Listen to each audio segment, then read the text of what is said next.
एक सर्कस जिन्नात खड़ा हुआ, तगड़ा सा, मुस्टंडा, बहुत मोटा ताजा। उसने कहा, मुझे आदेश दीजिए अल्लाह के पैगंबर, मैं मलका बिल्कीस को, जो हजारों किलोमीटर के दूर पे तख्त समेत रहती है मुल्क सबा में, मैं उसको आपकी ये मजलिस बर्खास्त होने से पहले आपके दरबार में ले आऊंगा। हजरत सुलेमान ने कहा, नहीं, और जल्दी कौन लाएगा। सब चुप हो गए। तो जहां जिन्नातों की भी ताकत की इंतहा होती है, वहां से वलियों की ताकत की शुरुआत होती है। वाह वाह वाह वाह वाह वाह, सुभान अल्लाह, सुभान अल्लाह। वलियों के ताकत की शुरुआत होती है। तो हजरत आसिफ बिन बरखिया उठे, उन्होंने क्या कहा, अना आती कभी कबला तद्दा इलैका तरफु, मुझे हुक्म दीजिए ना, मैं मलका बिल्कीस का तख्त मलका के साथ पलक झपकने में ले आऊंगा। क्या कहने, जरा पलक झपका के देखिए ना अपनी आंखों को। अपने यूपी में क्या, थोड़ा पलक मुलकारिए, जरा आंखें मुलकारिए, पलक झपकाइए। पलक झपकाने में सेकंड भी नहीं लगता है। क्या कहा हजरत आसिफ ने कि मैं एक पल में पलक झपकने से पहले मलका बिल्कीस का तख्त लेके आऊंगा।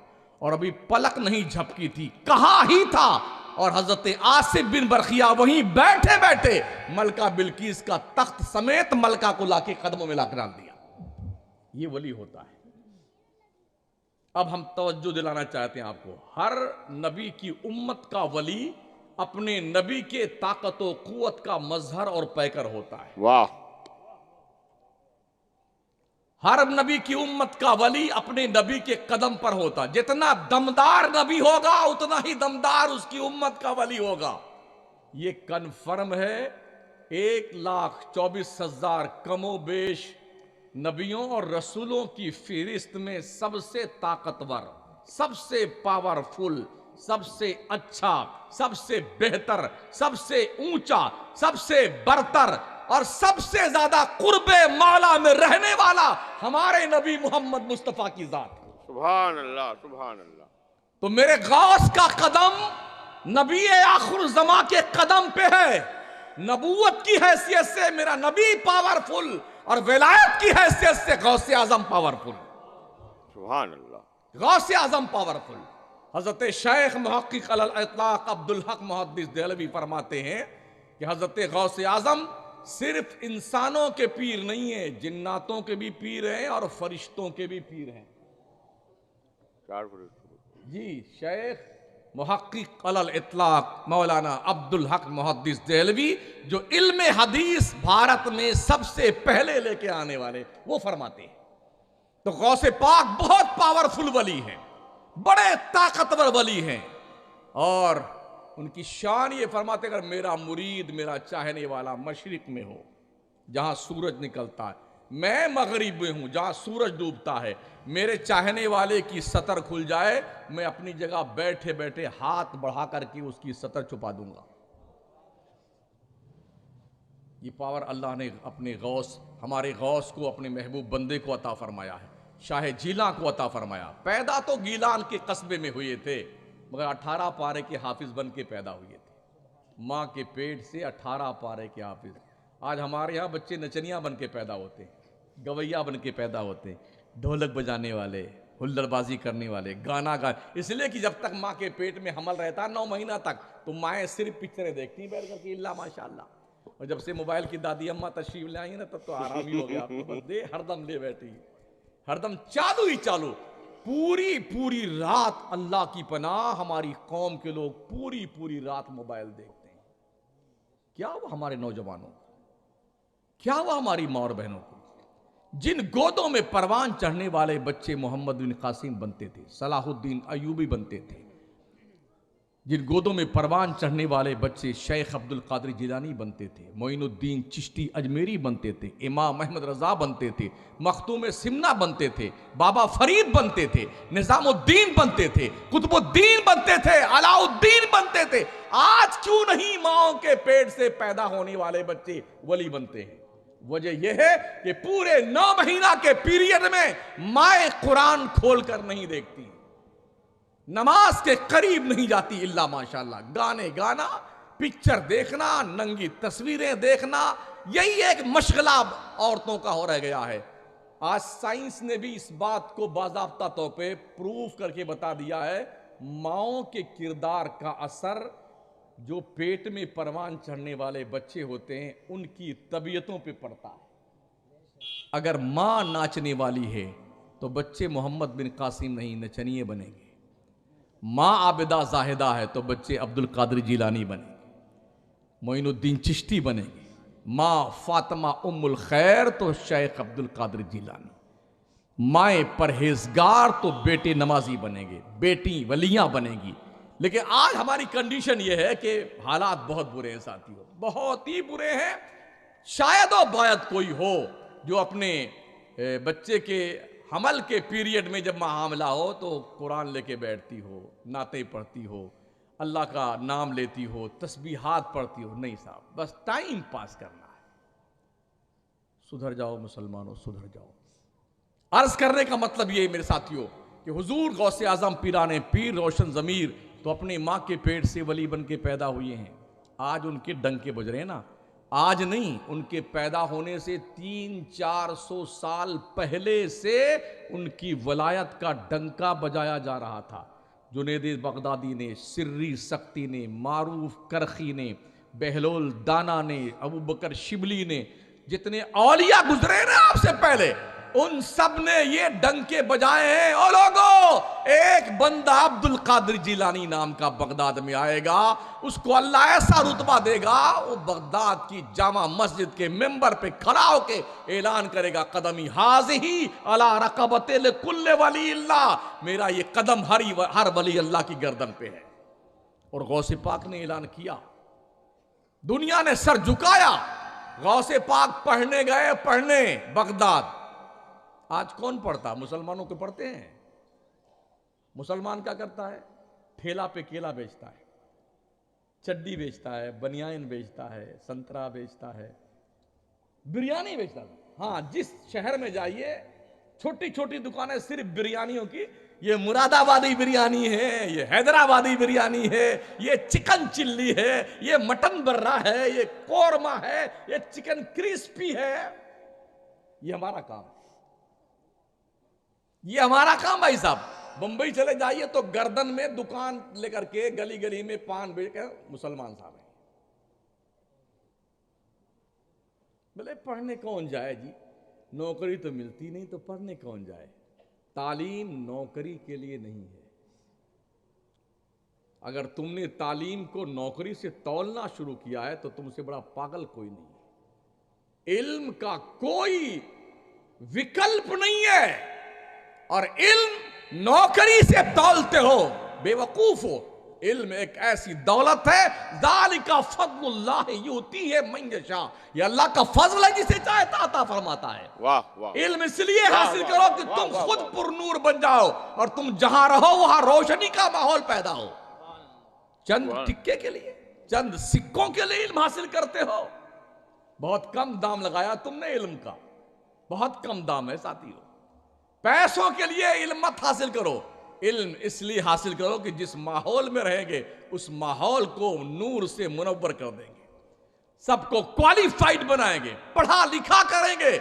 इसलिए कि जहालत एक बहुत बड़ा मर्ज है। जहालत, बदकिस्मती से मुसलमानों की कम्युनिटी में से 98% लोग जाहिल हैं। 98%। मेरे गौस पढ़ने बगदाद गए थे, गीलान से बगदाद पढ़ने गए, और जब जिस दिन घर से निकले ना, वालिद का तो पहले इंतकाल हो गया था, पढ़ने के लिए निकले थे तो माँ से इजाज़त लिया, माँ ने भेज दिया वापस। माँ का भी इंतकाल हो गया, तब भी गौस बगदाद से वापस नहीं आए, और इंतकाल के वक्त तक बगदाद को ही अपना मस्कन गौसे पाक ने बनाया। जिस माहौल में गौसे पाक बगदाद गए थे ना, हर गली में मुनाजरा होता था, तुम्हारा जुब्बा काला है इसकी दलील दीजिए, तुम्हारी पगड़ी सफेद है इसकी दलील दो, तुम्हारी पगड़ी काली है इसकी। इस गली में मुनाजरा, उस गली मुनाजरा, उस गली, इसी पे मुनाजरे और बहस चालू थे। और इसी बहस के पीरियड में चंगेज ने हमला करके ऐसी ईंट से ईंट बजाई ना कि मुसलमानों को कत्ल करके उनके सरों के मीनार बना दिए थे। अगर हम पढ़ेंगे नहीं ना तो हमारा अंजाम यही होने वाला है दुनिया के नक्शे पे, यही होने वाला है। इसलिए पढ़िए और सिर्फ पढ़ाई कीजिए। मारहरा के सादात का ये फरमान याद रखिए, आधी रोटी खाओ, वाह वाह, बच्चों को पढ़ाओ। आप महीने में 4 बार गोश्त खाते हैं ना, 1 बार खाइए। रोज मुर्गा खरीद के लाते हैं, 1 बार लाइए महीने में। पैसे बचाओ, पैसे। उन पैसों को अपने बच्चों की तालीम पे खर्च करो। तालीम एक ऐसी गिरा कदर नेमत है अल्लाह की, ये पैसों से नहीं मिलती है। अगर पैसों से तालीम मिलती ना तो हर जाहिल जट अल्लामा बन जाता। हाँ, पैसा देकर के डिग्री खरीद लेता जी, मगर अब तक तो डिग्री कोई दिखा नहीं पाए साहब। हाँ जी, बड़ी कोशिश करने के बाद भी डिग्री अब तक, अगर पैसे से डिग्री मिलती ना तो अब तक खरीद चुके होते लोग। पता चला डिग्रियां पैसों से नहीं मिलती हैं, डिग्रियां अल्लाह के करम से मिलती हैं। वाह, हाँ, इसलिए पढ़ाइए अपने बच्चों को, पढ़िए, खुद भी पढ़िए। और पढ़ने की कोई उम्र मखसूस नहीं। उतलबुल इल्म मिनल महद इलल लाद, मां की गोद से कब्र में पहुंचने तक, मरने तक पढ़ते रहो। ये इस्लाम के पैगंबर ने इरशाद फरमाया है। इसलिए पढ़िए आप। गौसे पाक पढ़ने गए और फरमाते दरस्तुल इल्म हत्ता सिरतु कुतबा, पढ़ते पढ़ते मैं पोस्ट ग्रेजुएट बन गया, क्वालिफाइड बन गया। अल्लाह ने वो रुतबे अता फरमाए, मनासिबे जलीला, कि अल्लाह तबारक व तआला ने अपनी कुदरत कामिला से अपनी खुदाई में तसर्रुफात करने का पावर शेख अब्दुल कादिर जिलानी को अता फरमाया। वाह, शेख मुजद्दिद अल्फसानी, हुजूर सैयदना शेख अहमद सरहंदी फरमाते हैं, जब मैंने गौसे पाक का ये फरमान पढ़ा कि गौस फरमाते हैं मैं अल्लाह के क़ज़ाए मुबरम को टाल सकता हूं। जो खुदा ने लिख दिया है कि ये जहन्नमी है लौह महफूज पे, गौसे पाक फरमाते हैं कि अल्लाह ने मुझे पावर दिया है, मैं चाहूं तो उस तहरीर को मिटा करके उसके नाम के आगे जन्नती लिख दूं। सुभान अल्लाह, ये गौसे पाक फरमाते हैं, सुभान अल्लाह। मैं क़ज़ाए मुबरम को टाल सकता हूं। शेख मुजद्दिद फरमाते, मुझे बड़ा डाउटफुल था कि शेख ने ऐसा क्यों फरमा दिया, क्या ये पॉसिबल है कि क़ज़ाए मुबरम को टाला जा सकता है? फिर फरमाते हैं जो अल्लाह ने मुझे भी ये पावर दे दिया क़ज़ाए मुबरम को टालने का, तो यकीन आ गया क़ज़ाए मुअल्लक़ तो टलता ही है, क़ज़ाए मुबरम भी अल्लाह वाले खुदा के इज़्न की बुनियाद पे टाल सकते हैं। वाह वाह, सुभान। हमने यूं ही नहीं गौसे पाक को गौसे पाक माना है। अल्लाह ने इस दर पे लौ लगाने के लिए हमें और आपको तौफीक अता फरमाई है। डटे रहिए उस दहलीज़े करम पर जिन्होंने कौनैन की उलझी हुई जुल्फों को संवारा है। प्यारे आका सल्लल्लाहु ताला अलैहि वसल्लम के प्यारे दीवानों, हजरत ईसा की उम्मत के कुछ लोग थे जिनको अस्हाबे कहफ कहा जाता है। नाम सुना है ना, कुरान शरीफ में पूरी सूरह मौजूद है। हजरत ईसा के आसमान पे उठाए जाने के बाद एक जालिम बादशाह आया जिसका नाम दकियानूस था। उसने ऐलान किया कि पूरी रियासत में कोई भी ईसा का कलमा पढ़ता है तो उसकी गर्दन मार दो। एक एक भी ईमान लाने वाला पकड़ पकड़ के मारा जाने लगा। तो इन लोगों ने सोचा कि लाओ कहीं भाग कर चलते हैं, अपना ईमान बचाएंगे। 7 लोग थे, 8वां उनका कुत्ता था, या 8 लोग थे, 9वां उनका कुत्ता था। ये चले छुप करके खोह में पहाड़ के जाएंगे, उधर जाके चुपचाप बैठ जाएंगे, ना ये जान पाएगा मरदूद ना हमें मारेगा। वो लोग गए, चलने लगे तो उनके पीछे पीछे उनका कुत्ता भी चल निकला। उन्होंने पीछे मुड़ के देखा, अरे ये भी आ रहा है। उठाया पत्थर मारने के लिए कि इसको भगा दो मार कर, वरना ये चिल्ला चिल्ला के हमारा पता बता देगा, भौंक भौंक करके। जब पत्थर इन्होंने मारने के लिए उठाया तो कुत्ते ने कहा, क्यों मारना चाहते हो? तो तू भौंक के हमारा पता बता देगा दकियानी उसको।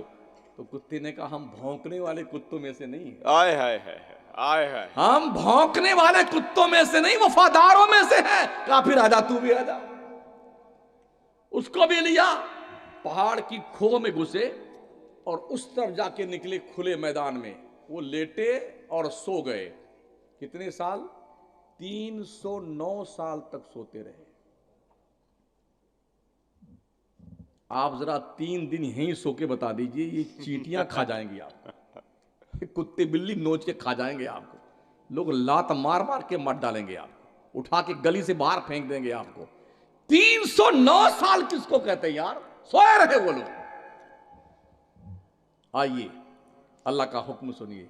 मौला फरमाता व तरा शम्स इज़ा तलअत तज़ावर अन कहफिहिम ज़ातल यमीन व इज़ा गरबत तक़रिज़ुहुम ज़ातश शिमाल व हुम फी फजवतिन मिन।